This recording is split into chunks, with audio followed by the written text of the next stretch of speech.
இந்த குடும்பம் இருக்க வாய்ப்பே இல்லைன்னு சொன்ன மத்தியில, இந்த குடும்பம் அழிந்து விடும்னு நினைச்சவங்க மத்தியில அவர் என்னை தூக்கி ஆதி நாட்களை சுமந்து வந்தாரு. அதை கொஞ்சம் நினைச்சு பாருங்க. எத்தனை இடத்துல என்னை அவமானப்பட விடல, எத்தனை இடத்துல என் தலையை குனிய விடல, எத்தனை இடத்துல என்னை அழ விடல என் ஆண்டவர். பக்தன் இப்படியாய் பாடுகிறார். நான் அழுத போதெல்லாம் என் அருகில் வந்தவரே, மனங்களினாலே என்னை துணி உடைத்தவரே. நான் அழுத போதெல்லாம் என் அருகில் வந்தவரே, நிறங்களினாலே என் கண்ணீர் துடைத்தவரே. நான் இருப்பேன்னு சொன்னவங்க என்ன பக்கத்துல இல்லாத பொழுது, நான் வருவேன்னு சொன்னவங்க என்னிடத்துல இல்லாத பொழுது அவர் என்னை தூக்கி சுமந்தார. அவருக்குத்தானே நான் இன்னைக்கு என்னையும் மறைச்சிருக்கிறேன். சபையே, அந்த ஆதி நிலையை விட்டுட்டு உன்னை தூக்கி சுமந்தவருக்கு உன்னைய மறைச்சிருக்கிற, உன்னைய ஒரு மனிதனாய் தூக்கி நிறுத்தினவருக்கு உன்னுடைய ஜீவிதத்தை மறைச்சு வாழ்ந்துட்டு இருக்க காரணம் என்ன? ஆதி நிலைக்கு சபை திரும்பு. உன் நுகத்தை முறித்தவருக்கு, உன்னை தூக்கி சுமந்தவருக்கு. வாசிக்கலாம், ஏசாயா 63:11 வாசிங்களேன். அழகாய் சொல்லப்பட்டிருக்கிறது. அவர் அழகாய் வாசிங்க 11. மோசேயையும் நினைவு கூர்ந்து,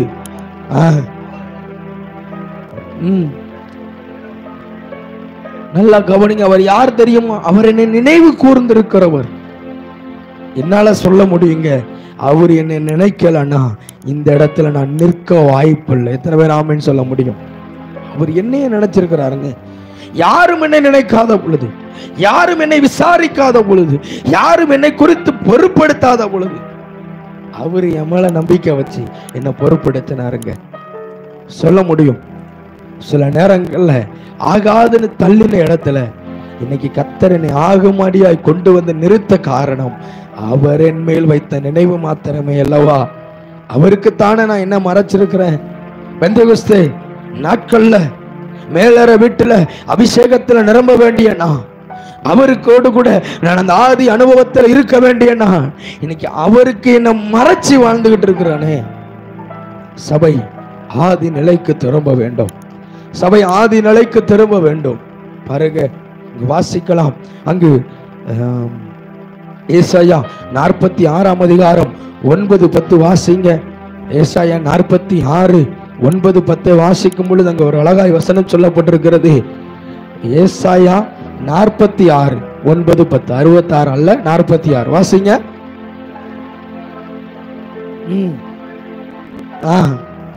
நானே தேவன், வேறொருவர் இல்லை. நானே தேவன், எனக்கு சமானம் இல்லை. இன்னைக்கு ஆண்டவருக்கு சமமா அன்னைக்கு நான் யாரையும் வைக்கல.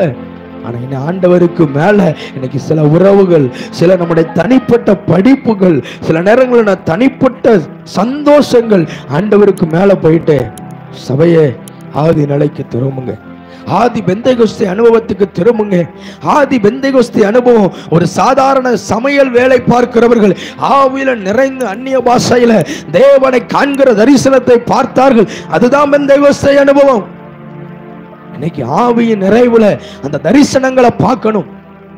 கடைசி காலத்துல மாம்சமான யாவரும் என்ன ஊற்றுவேன்? ஆவியை ஊற்றுவேன் ஆண்டவர் சொல்ல இருக்கிறார். அவர்களின் பிள்ளைகள், சிறு பிள்ளைகள், வாலிபர்கள் தரிசனங்களையும் சொப்பனங்களையும் காண்பார்கள். அதெல்லாம் ஏன் இன்னைக்கு நடக்கல தெரியுமா? நான் இருக்கிற இடத்தை மறந்துட்டேங்க. கர்த்தர் வச்ச இடத்தை மறந்துட்டேன். 3ஆம் அதிகாரம் 23வது வசனம் 24வது வசனம் வாசிங்களேன். தேவனுடைய மகிமையற்றவர்களாகி இலவசமாய் அவருடைய கிருபையினாலே கிறிஸ்து இயேசுவின் மீட்பை கொண்டு 25 வாசித்திருங்க. தேவன் பெருமையாயிருந்த முற்காலத்திலே குறித்து தம்முடைய நீதியை காண்பிக்கும் பொருட்டாக நீதி உள்ளவரும் விளங்கும்படி இக்காலத்திலே தமது நீதியை காண்பிக்கும் பொருட்டாக கிறிஸ்து இயேசுவுடைய இரத்தத்தை பற்றும் விசுவாசத்தினாலே பலிக்கு கிருபாதார பலியாக அவரையே ஏற்படுத்தினார். எத்தனை பேர் ஆமென் சொல்ல முடியும்? அவரை அறியாத காலத்துல நான் செஞ்ச பாவத்துக்கு இன்னைக்கு வரைக்கும் அவருடைய கற்பனைகளுக்கு பின்பற்றாமல், அந்த கற்பனைகளும்படி நடவாமல், அவரை அறியாதவர்களை போல ஜீவிக்கிற நமக்கு அவர் கிருபாதார பலியாக தன்னை ஒப்பு கொடுத்திருக்கிறார்.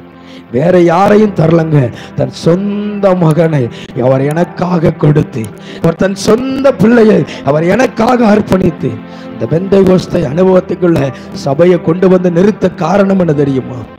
நீங்களும் நானும் தரிசனத்தில் காண்கிறவரை, அவர் விசுவாசித்து காணுகிறவரை அவர் முகமுகமாய் காண கர்த்தர் நமக்கு ஒரு நித்திய ஜீவனை தருவேன் என்று வாக்கு பண்ணியிருக்கிற இடத்துக்கு கொண்டு போக அவர் சொல்றாரு. ஆதி அன்பனை விட்டிருக்கிற இடத்துல நீங்க முதல் காரியம் பார்த்திருக்கிறோம். நீ இருக்கிற இடம் எதுன்னு கொஞ்சம் நினைச்சு பாரு. இன்னைக்கு நீ நிற்கிற இடம், அன்னைக்கு தேவ சமூகத்துல நின்ன நாம், அன்னைக்கு தேவனுக்கு தன்னுடைய வேலை நாட்கள்ல நேரத்துல பாதிய கொடுத்த நாம், என்ன நடந்தாலும் சரி தேவ சமூகத்துல தன்னை இணைத்து கொண்ட நாம் இன்னைக்கு எந்த இடத்துல இருக்கிறோம்? எந்த இடத்துல நிற்கிறோம்? அப்படியே கண்களை மூடலாமா? தேவனுடைய சமூகத்துல சபையே ஆதி நிலைக்கு திரும்ப, ஆதி அனுபவத்திற்கு திரும்ப, ஆதி நிலைக்கு திரும்ப. அப்படியே ஆண்டவருடைய சமூகத்துல